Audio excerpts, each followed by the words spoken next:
بسم اللہ الرحمن الرحیم. ویورز، میں ہوں شاہد قریشی. آج انٹیریئر کمیٹی کی جانب سے ایک رپورٹ کا ذکر کیا گیا ہے کہ ملک میں حالیہ جو پیٹرولیم مصنوعات کا بحران تھا اس میں کون لوگ ملوث تھے. انٹیریئر کمیٹی کے جو چیئرمین ہیں رحمان ملک صاحب، انہوں نے یہ بھی کہا ہے کہ اس رپورٹ کو پبلک بھی کیا جائے گا. اس حوالے سے کون لوگ اس میں شامل ہیں اور اس حوالے سے ابھی تک کیا پیش رفت ہوئی ہے، یہ ہم رحمان ملک صاحب سے ہی جانیں گے.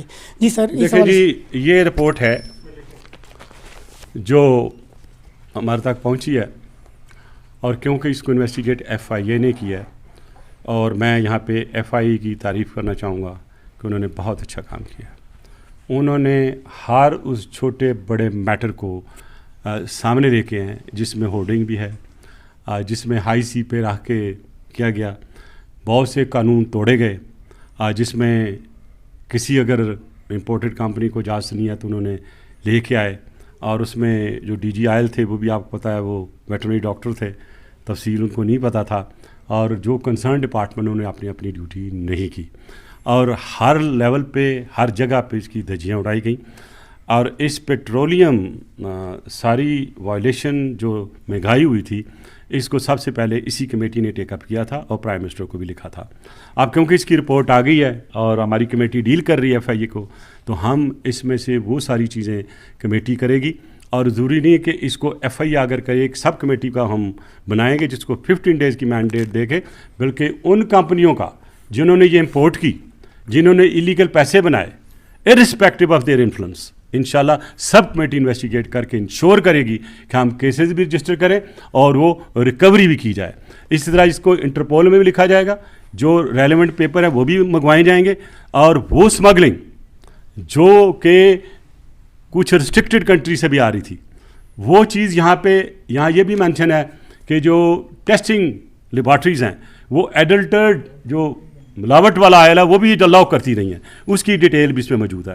تو میرا خیال اٹس اے گڈ ڈاکومنٹ جس کو ہم دیکھیں گے.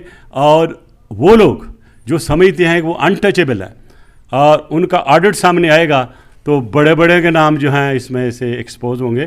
میں نے جب 2-4 دن پہلے بات کی تھی، مجھے بڑی سفارشیں آئیں، ملک صاحب اس میٹر کو ٹیک اپ نہ کریں. میں نے کہا یہ میں ٹیک اپ کروں گا، اور آج میں نے کر لیا ہے. اس میں کوئی حکومتی جو اعلیٰ حکام ہے وہ بھی ملوث ہیں؟ دیکھیں، میں پولیٹیکل لیول پہ تو بات نہیں کر سکتا، لیکن بیوروکریٹک لیول پہ I am 100% sure and certain. اب وہ کس کو آگے فائنانس کرتے ہیں، آپ کو کرتے ہیں، اے کو کرتے ہیں، بی کو کرتے ہیں، کس کو انہوں نے رکھا ہوا تھا پے رول پہ، وہ بھی پتہ کریں گے. آپ دیکھیں کہ کچھ ریفائنری ہیں، ان کو سرٹن والیوم آف آئل کی اجازت تھی، لیکن وہ جس طرح لے کے آئے کب سامنے ہیں. پھر لے کے آ کے اس کے کاغذات بدلتے ہیں دبئی میں، جب آتا تیل دبئی پہ آ کے بدلتے ہیں، دبئی میں بدل کے پھر یہاں لایا جاتا ہے، پھر وہ بیچا جاتا ہے. اور فار یور کائنڈ انفارمیشن، جو انویسٹیگیشن شروع کی ہوئی ہیں، آئی کی ناٹ ٹیل یو کہ کس لیول کا فون کال آتے ہیں اور وہ کہتے ہیں کہ ملک صاحب معاف کرو تھوڑا کی جانا. نہیں، میں نے کہا میرا تو شاید کچھ نہ جائے، قوم کا بہت کچھ چلا گیا ہے. And I assure you without influence ان سب کو انشاءاللہ میں نکالوں گا. نام نہیں بتاؤں گا. آپ پوچھنا چاہتے ہیں آٹا کے حوالے سے بھی آپ نے بات کی. آٹے کا یہ ہے کہ پھر دوبارہ اسمگلنگ شروع ہو گئی ہے. 650-700 روپیہ پھر بڑھ گئی گندم. اور میری آج ہی خبر یہ ہے کہ ابھی بھی یہ اسمگل ہو رہا ہے افغانستان میں. افغانستان سے آگے جاتا ہے سینٹرل ایشین اسٹیٹ میں، اور اس میں کچھ حکومتی ارکان ملے ہوئے ہیں. اسی طرح ہی جو پہلے ہم نے سو موٹو لیا تھا آٹے کا، اور آپ کو پتہ ہے کہ ہم نے کہا تھا یہ مہنگا ہوگا، وہ ہوا. آج بھی وہ اسمگلنگ کی فگر جو ہے وہ ریکنسلیشن نہیں ہو رہی ہے. کیوں نہیں ہو رہی ہے؟ سی بی آر کا جائے نا چیئرمین، اگلی دفعہ بتائیں گے نا، سی بی آر کے چیئرمین کو بلائیں گے یہاں پہ، آپ پوچھیں گے. اور ایف آئی اے نے شکایت بھی کی ہے کہ ایف بی آر بہت سے سوالوں کا ہمیں جواب نہیں دیتی، اور میں نے ان کو نان کمپلائنس میں اور پاکستان کے انٹرسٹ کو انفلیکٹ کرنے میں، اور قانون یہ ہے کہ جو ایف آئی اے کے ساتھ نہیں دیتا اور کوآپریشن نہیں کرتا وہ اتنا ہی ملوث ہوتا ہے جتنا وہ مجرم ہے، وہ ابیٹمنٹ میں جائے گا. انہوں نے نام دے دیا مجھے کہ ایف بی آر کے آفیسر کون سے جو ابیٹمنٹ میں جائیں گے، اور آئی ول انشور اٹ کہ ان کے خلاف ایف آئی اے درج ہو. اگر وہ جواب ایف آئی اے کو نہیں دیتے تو دین I will ensure it to get the reply here in this office. بطور انٹیریئر منسٹر آپ بڑے پروفیشنل سمجھے جاتے ہیں. آج تک ہزارہ کمیونٹی پر جو مظالم ہیں یہ اس دور میں بھی ہوتے تھے. یہ دیکھا گیا کہ وہاں پر ریحانی صاحب کو تبدیل کیا گیا, پیپلز پارٹی پہ پریشر آیا, لوگ 5-5 دن تک روڈوں پہ بیٹھے رہے. یہ اس کے بعد ریحانی صاحب اس کی وجہ سے چینج نہیں ہوئے تھے, وہ پولیٹیکل وجہ تھی. یہ ایک سوچی سمجھی اسکیم کے تحت انڈیا نے پرائم منسٹر نے کہا تھا we teach you lesson in Balochistan, تو they are trying to teach us lesson. دیش بھی آ گئی, آپ کو پتہ ہے وہ TTP بھی اس میں ہے. تو یہ سارے کے سارے اس میں لگے ہوئے ہیں پاکستان کو انفلیکٹ کرنے کے لیے, پاکستان کو ڈیسٹیبلائز کرنے کے لیے. اور آپ نے یہ بھی دیکھا ہوگا کہ اس میں ایک جو ہائیبریڈ وار کی بات میں 3 سال سے کر رہا ہوں, آرٹیکل بھی لکھے میں نے, میری بک آ رہی ہے اس میں بھی پڑھ لیجیے سارا ہائیبریڈ وار کو. اور میں نے جو اس کی پراکسی وار کی بات کی تھی کہ آنے والے وقت بمبوں کی جنگ نہیں ہے, آنے والے وقت میں پراکسی وارز کی جنگ ہے. اور پراکسی وار سے ہمیں وہ فیٹ ایف لے گئے. آج ہماری کہاں چلی گئی ہے اکانومی. حالانکہ دیکھیں حفیظ شیخ صاحب ایک بڑے ہی ایکسپرٹ, پڑھے لکھے, ایک اچھے فائنانس منسٹر ہیں, لیکن بیک آف سپورٹ کہاں ہے؟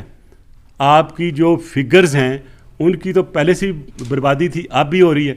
آپ نے دیکھا ہے کہ آپ کا پیسے کا روپیہ کتنا گر گیا, آپ کا گروتھ ریٹ نیچے چلا گیا ہے, اور ایک کووڈ جو آئی ہے اس نے فردر تباہی کر دی ہے.